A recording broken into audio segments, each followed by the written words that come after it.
A oração intercessória é um tema que nos leva a refletir sobre como nossas preces podem transformar histórias. Não sei o que aconteceu com aquele vestido de noiva preto, mas sei que a trajetória da igreja foi, inúmeras vezes, iluminada pelo poder da intercessão. Quando elevamos nossas súplicas, Deus escuta.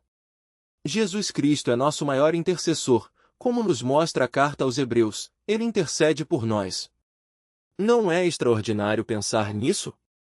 E nós somos chamados a fazer o mesmo, oferecer preces, súplicas, intercessões e ações de graça em favor dos outros. A oração não é apenas por nós mesmos, mas, antes de tudo, pelos que nos cercam. Interceder significa, em essência, orar por alguém. Jesus eliminou a distância entre nós e Deus ao morrer na cruz. Por causa desse sacrifício, podemos nos colocar diante do Pai para apresentar as necessidades alheias, pedindo que Ele haja conforme sua vontade. É importante entender que a oração intercessória não é exclusividade de cristãos com dons especiais ou que integram equipes de intercessão. Todos nós somos intercessores, mesmo que não tenhamos consciência disso. Quantas vezes você já orou por mim? Nesse gesto, você intercedeu em meu favor. Essa é uma parte essencial do chamado que recebemos em Cristo, e é um privilégio diário poder nos achegar ao Senhor para pedir suas bênçãos sobre aqueles que amamos. A Bíblia nos orienta a interceder por diversas pessoas e situações, autoridades, amigos, Jerusalém, conterrâneos, enfermos, inimigos, perseguidores, aqueles que nos abandonam e até mesmo por todos os seres humanos. As Escrituras são claras nesse ponto. Então, por que não elaborar uma lista de oração baseada nessas orientações? Com certeza, você pode. E se quiser se tornar um intercessor mais dedicado, encontrará tudo o que precisa para começar ao estudarmos hoje a primeira carta aos Colossenses. Quero destacar uma oração específica dessa carta, pois ela nos ensina a perseverar na intercessão. Orar sem cessar não significa passar cada minuto do dia em prece, mas sim nunca desistir, mesmo quando os resultados não aparecem imediatamente. As orações de Paulo pelos Colossenses eram incansáveis e constantes. Quando escreveu essa carta, ele já vinha intercedendo por aquela igreja havia quase 10 anos. É fácil desanimar quando não vemos as respostas que esperamos ou quando nossos planos não se concretizam. Pensamos, talvez Deus não queira isso. Mas conheço inúmeros exemplos de pessoas que oraram a vida inteira por algo e, no tempo certo, receberam a resposta. Alguém já disse, se Deus responder logo, você para de orar. Então, ele prefere mantê-lo em oração. Cultivar o hábito da intercessão não é simples. Muitos de nós admitem que não oramos tanto quanto deveríamos. No entanto, sempre há maneiras de incorporar essa prática à rotina. John Wesley aconselhava, assalte o trono da graça e persevere nele, e a misericórdia descerá. Gosto dessa expressão, assaltar o trono da graça. Outro ensinamento valioso vem do exemplo de Paulo como intercessor. O que ele pedia? Quais eram suas súplicas? Talvez sejam justamente as coisas que também deveríamos pedir em nossas orações.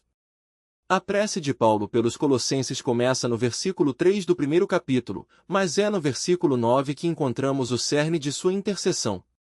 Ele orava para que eles fossem cheios do conhecimento da vontade de Deus, em toda a sabedoria e entendimento espiritual.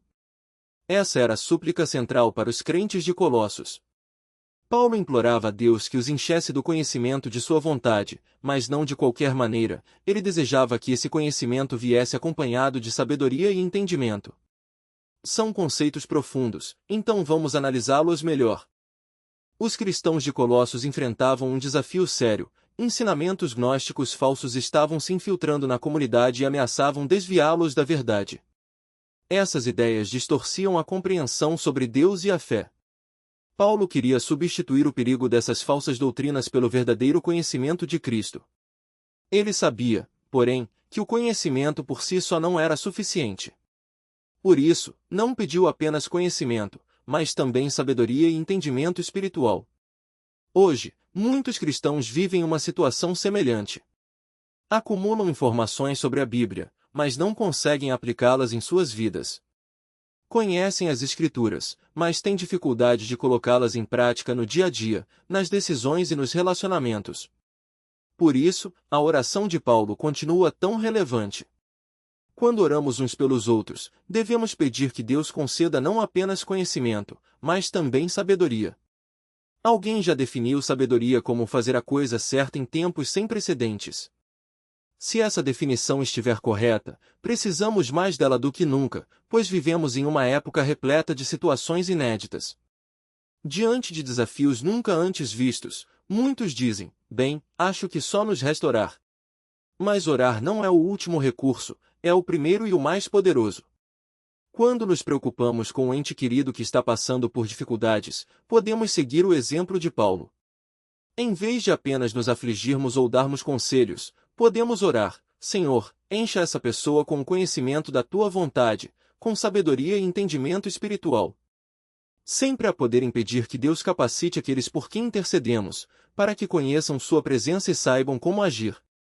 Mas a oração que Deus deseja ouvir de nós está registrada em 1 João 1:9. Se confessarmos os nossos pecados, Ele é fiel e justo para nos perdoar os pecados e nos purificar de toda injustiça. Deus não quer que guardemos pecados em nossa vida. Você pode ser um cristão dedicado, frequentar a igreja todas as semanas e viver uma vida correta, mas ainda assim haver algo que sabe que não deveria fazer e não quer abrir mão. Talvez reserve um cantinho do coração para isso, protegendo-o com desculpas e justificativas. A Bíblia nos alerta: se acalentamos o pecado, se o guardamos e não o enfrentamos, torna-se difícil nos aproximarmos de Deus e esperarmos que Ele nos ouça. No Antigo Testamento, o profeta Abacuque questionava: até quando, Senhor, clamarei eu, e tu não me escutarás? Jó também lutou com essa dúvida: se eu tivesse alguém que me ouvisse. Se o Todo-Poderoso me respondesse. Davi, por sua vez, indagava: até quando, Senhor, te esquecerás de mim para sempre? Até quando ocultarás de mim o teu rosto? Quando passamos para os evangelhos, encontramos um padrão interessante. Jesus, durante seu ministério terreno, não atendeu a todos os pedidos que lhe foram feitos. Na verdade, ao analisarmos com atenção, percebemos que ele disse não com frequência. Lembram-se de quando os irmãos Tiago e João, incentivados por sua mãe, pediram posições de destaque no reino? Jesus não atendeu ao pedido deles. E há outros exemplos. Tesoureiro a preparar o pagamento. O homem, porém, voltou atrás e disse: Majestade, peço-lhe que reduza a quantia. É muito mais do que eu ousaria pedir. Alexandre, então, respondeu: Não me peça para dar menos, mas para pedir mais. Não é a minha capacidade de dar que limita o seu pedido, mas a sua capacidade de pedir. Newton usava essa história para ilustrar um princípio espiritual. Muitas vezes, nossas orações são pequenas não porque Deus não possa responder, mas porque não ousamos pedir com fé. A dúvida nos faz reduzir nossas expectativas, como se Deus fosse um banqueiro relutante em vez de um pai generoso. Mas Jesus deixou claro: tudo o que pedirdes em oração, crede que o recebereis, e tê-lo-eis. Marcos 11:24. A fé não é um mero acréscimo à oração, é o seu alicerce. Quando duvidamos, tornamo-nos como ondas agitadas pelo vento, instáveis em tudo o que fazemos. Tiago 1:6-7. E um coração dividido entre confiar e hesitar não pode esperar receber coisa alguma do Senhor. Mas o que significa, na prática, orar com fé? Não se trata de uma confiança cega ou de uma fórmula mágica para manipular Deus. A fé verdadeira reconhece quem Ele é, o Deus que não apenas pode, mas quer agir em nosso favor. Quando Jesus ensinou os discípulos a orar, Ele não disse: se for da tua vontade, mas venha o teu reino, seja feita a tua vontade. Mateus 6:10. A vontade de Deus não é um obstáculo à nossa fé, mas o seu fundamento.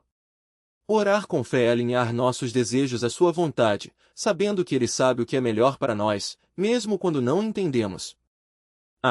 Porém, um quarto motivo pelo qual nossas orações podem não ser respondidas: corações desalinhados com a vontade de Deus.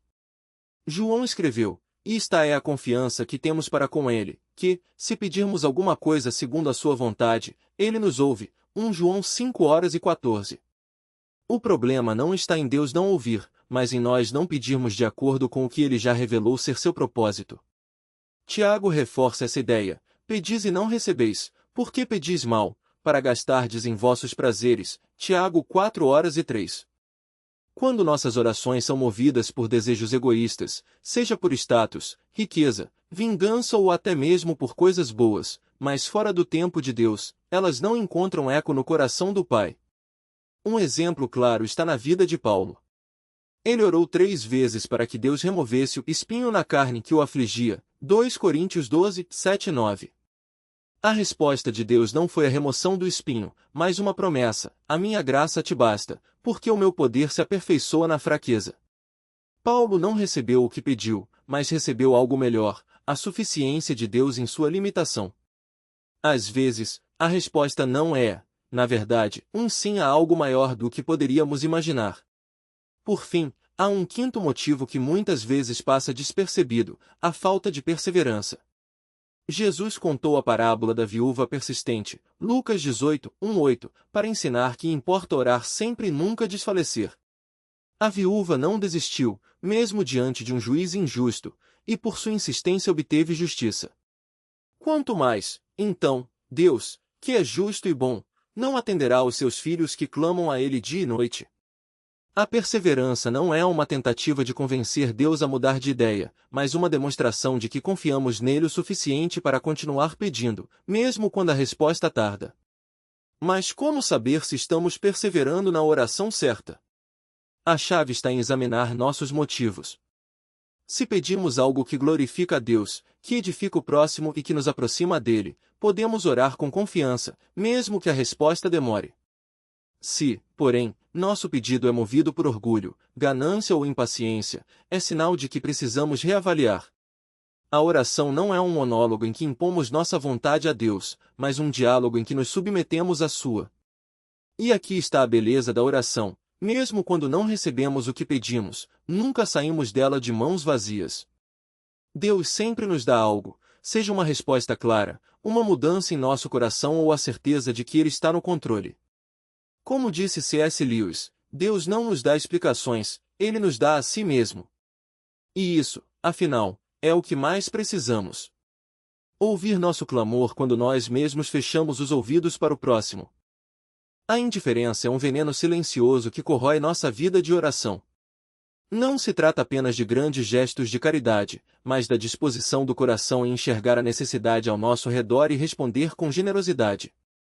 Quantas vezes ignoramos o pedido de ajuda de um colega, um vizinho ou até mesmo um familiar, justificando nossa recusa com desculpas como "não é minha responsabilidade" ou "ele que se vire"? A palavra nos alerta: quem fecha os ouvidos ao clamor do pobre também clamará e não será ouvido. Isso não significa que devemos atender a todos os pedidos indiscriminadamente, mas que nossa postura deve ser de abertura e sensibilidade. Deus não nos pede que resolvamos todos os problemas do mundo, mas que sejamos canais de sua misericórdia onde Ele nos colocar. Quando nos recusamos a ajudar alguém em necessidade, especialmente quando temos condições de fazê-lo, estamos dizendo a Deus que sua compaixão não nos move. E como podemos esperar que Ele ouça nossas súplicas se nós mesmos não ouvimos as dos outros? O apóstolo João vai além: se alguém possui bens deste mundo e vê seu irmão em necessidade, mas fecha o coração para ele, como pode dizer que o amor de Deus habita nele? O amor verdadeiro não se contenta com palavras bonitas ou promessas vazias, ele se manifesta em ações concretas. E é justamente essa disposição de amar em verdade que abre as portas para que nossas orações sejam respondidas. Não porque mereçamos, mas porque, ao agirmos assim, alinhamos nosso coração com o de Deus. Há ainda um sétimo obstáculo que muitas vezes passa despercebido: a falta de perseverança na oração. Quantas vezes começamos a orar por algo com fervor, mas, diante do silêncio ou da demora, desistimos? A Bíblia está repleta de exemplos de homens e mulheres que perseveraram em oração, mesmo quando a resposta parecia impossível. Ana orou anos por um filho antes de receber Samuel. O profeta Elias orou 7 vezes antes que a chuva caísse sobre a terra seca. Jesus mesmo contou a parábola da viúva persistente para ensinar que devemos orar sempre e nunca desfalecer. A perseverança na oração não é uma tentativa de convencer Deus a nos atender, mas um exercício de fé que nos transforma. Quando insistimos em buscar a Deus, Mesmo sem ver resultados imediatos, estamos declarando que confiamos mais em sua fidelidade do que em nossas circunstâncias. E é justamente nessa insistência que muitas vezes encontramos a resposta, não necessariamente como esperávamos, mas da maneira que Deus, em sua sabedoria, sabe ser melhor. Por fim, há um último ponto que não podemos ignorar: a oração não respondida pode ser, na verdade, uma resposta diferente da que esperávamos. Deus não é um gênio da lâmpada, pronto a realizar nossos desejos ao primeiro pedido. Ele é um Pai amoroso que sabe o que é melhor para nós, mesmo quando não compreendemos.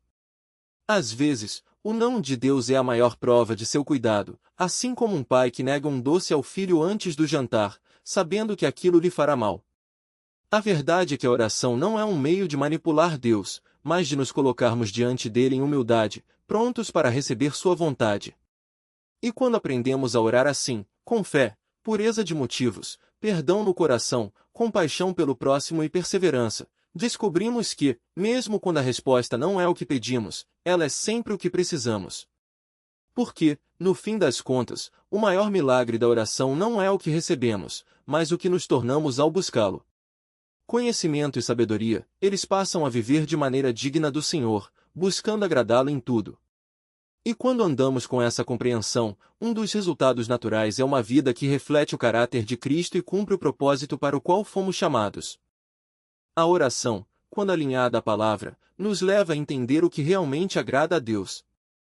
Esse conhecimento nos capacita a viver de forma digna, como quem caminha na presença dele, não como quem segue regras por obrigação, mas como quem reconhece a quem serve. E quando vivemos assim, dois frutos extraordinários começam a surgir em nossa jornada. O primeiro é a capacidade de agradar a Deus continuamente. Não se trata de perfeição, mas de um coração disposto a se moldar à vontade dele.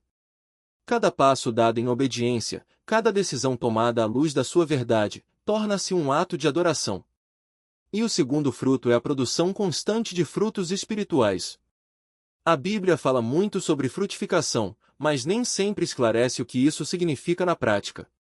Então, vamos entender juntos, de forma simples e memorável, o que é ser um cristão frutífero. Primeiro, a frutificação começa no caráter.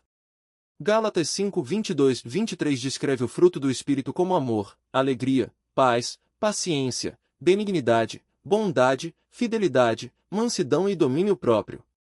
Se esses traços estão crescendo em você, você está frutificando. Não é sobre ser impecável, mas sobre permitir que o Espírito molde quem você é. Segundo, a frutificação se manifesta na conduta. Romanos 6:22 diz que, libertos do pecado e feitos servos de Deus, temos o fruto para a santificação. Isso significa que nossas ações, como tratamos as pessoas, como lidamos com desafios, como usamos nosso tempo, refletem o trabalho de Deus em nós. Não precisamos ser perfeitos, mas quanto mais crescemos em Cristo, mais Ele nos usa para abençoar outros. Terceiro, a frutificação aparece na conversa. Hebreus 13:15 nos lembra que devemos oferecer sacrifício de louvor, isto é, o fruto dos lábios que confessam o seu nome. Quando adoramos a Deus com palavras, quando encorajamos alguém com a verdade, quando usamos a língua para edificar em vez de destruir, estamos frutificando. Até mesmo um simples obrigado ou um testemunho de fé pode ser um fruto espiritual. Quarto, a frutificação inclui as contribuições. Filipenses 4:17 mostra Paulo agradecendo aos filipenses pela oferta que enviaram, não pelo valor em si, mas porque aquele gesto era fruto que aumenta para a vossa conta. Quando investimos nossos recursos, tempo, dinheiro, talentos, na obra de Deus, estamos frutificando. Não se trata de dar por obrigação, mas de reconhecer que tudo o que temos vem dele e deve ser usado para o seu reino. Por fim, a frutificação envolve conversões. Provérbios 11:30 diz que o fruto do justo é árvore de vida, e o que ganha almas é sábio. Muitos associam frutificação apenas a levar pessoas a Cristo, e embora isso seja fundamental, não é o único aspecto. Ganhar almas é um fruto importante, mas não o único. Quando alguém é alcançado pelo Evangelho, torna-se parte da família de Deus, e isso é um fruto eterno. Paulo chamava os primeiros convertidos de primícias, Romanos 16:5, porque eles eram o início de uma colheita maior. Agora, imagine o poder da oração quando começamos a interceder por outros com esses frutos em mente. Quando pedimos a Deus que faça alguém crescer em sabedoria, que produza amor em seu coração, que o capacite a viver de forma digna, que o ajude a usar suas palavras para edificar, que o mova a contribuir com generosidade e que o use para alcançar vidas, estamos orando de acordo com o coração de Deus. E quando oramos assim, não apenas vemos transformação na vida dos outros, mas também na nossa própria. A oração não é um monólogo, mas um diálogo que nos molda. Ela nos ensina a confiar, a esperar, a perdoar, a amar e a viver com propósito. E quanto mais nos aproximamos de Deus em oração, mais nos tornamos parecidos com Ele, e isso, sim, é o maior de todos os milagres. Sabedoria espiritual. Conforme pedimos a Deus, o resultado é transformador. É isso que Paulo nos ensina.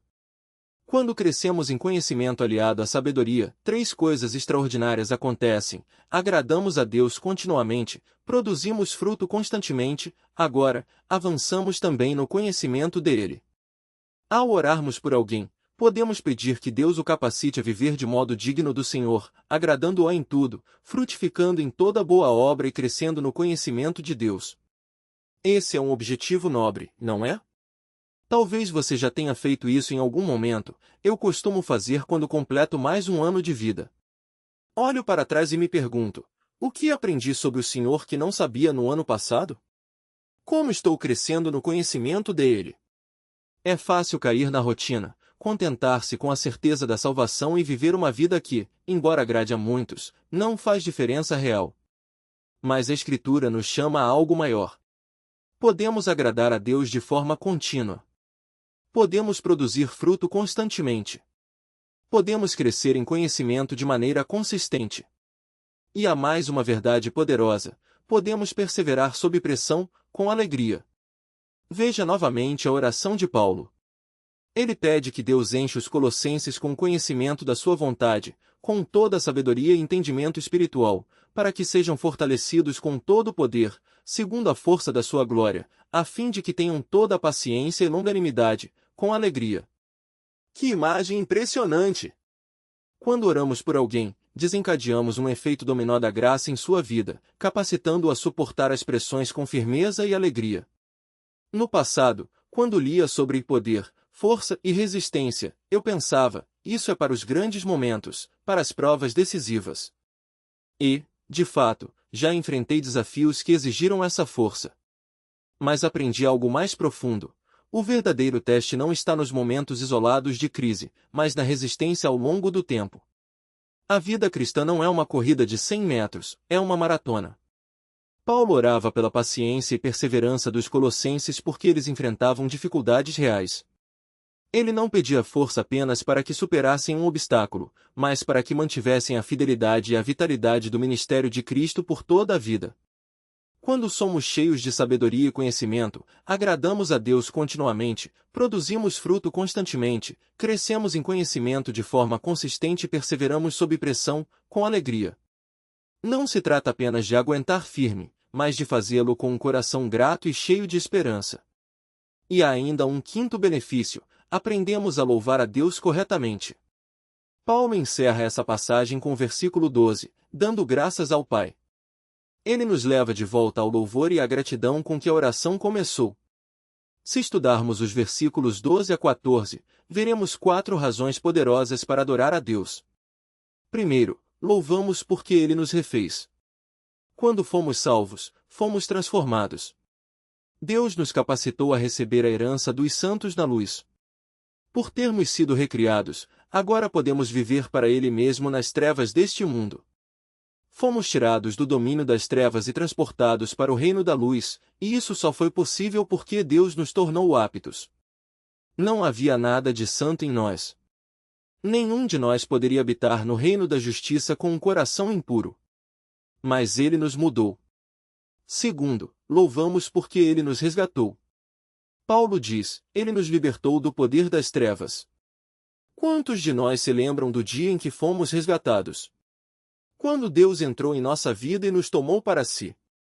E a Escritura ainda nos diz que louvamos porque Ele nos realocou. fomos transportados para o reino do Filho do seu amor. Antes, vivíamos em um lugar, agora, habitamos em outro. Deus nos mudou de endereço. Agora, vivemos na Rua do Rei. Aleluia! Tudo isso acontece porque, como Paulo disse aos Colossenses, fomos redimidos. Nele temos a redenção pelo seu sangue, o perdão dos pecados. Redimir significa comprar de volta e libertar. A morte de Jesus foi o preço pago para nos resgatar. Antes da salvação, éramos como escravos no mercado do pecado, sem vontade própria. Mas Cristo veio, pagou o preço e nos libertou. Agora, pertencemos a Ele e somos livres da escravidão. Por isso, essa oração é tão preciosa, tanto para nós quanto para aqueles por quem intercedemos. Se foi boa o suficiente para Paulo orar assim pelos Colossenses, é boa o suficiente para Deus nos ensinar a orar da mesma forma. Comecei este capítulo com a história do missionário Raymond Edmund, e quero encerrá-lo com outro relato missionário. Em 1908, James Fraser deixou uma promissora carreira de engenheiro para se tornar missionário entre o povo Lisu, na China. A região montanhosa e remota tornava quase impossível reunir as igrejas durante o inverno, frustrando seus planos. Mas ele passou a enxergar os obstáculos como parte do propósito de Deus. Percebendo que cada visita às comunidades levava de 3 a 5 dias, Fraser se perguntou, e se eu usasse esse tempo para orar, em vez de tentar chegar até eles? Ele decidiu interceder pelos crentes das montanhas durante aqueles meses difíceis. Quando a primavera chegou, subiu as montanhas e encontrou seus convertidos mais fortes do que nunca. O estudo da Bíblia e a oração pessoal os haviam edificado mais do que suas visitas anteriores. A partir daquele dia, Fraser decidiu nunca mais se afligir quando não pudesse reunir as pessoas, ele transformaria cada impedimento em uma oportunidade de oração. Hoje, dos mais de 935 mil Lisu no sul da China, mais de 400 mil são cristãos. Há 7 barreiras que podem nos impedir de orar. O Salmo 86:5 diz, pois tu, Senhor, és bom e pronto a perdoar, e abundante em misericórdia para com todos os que te invocam. Não podemos nos dar ao luxo de ter nossas orações obstruídas nestes dias.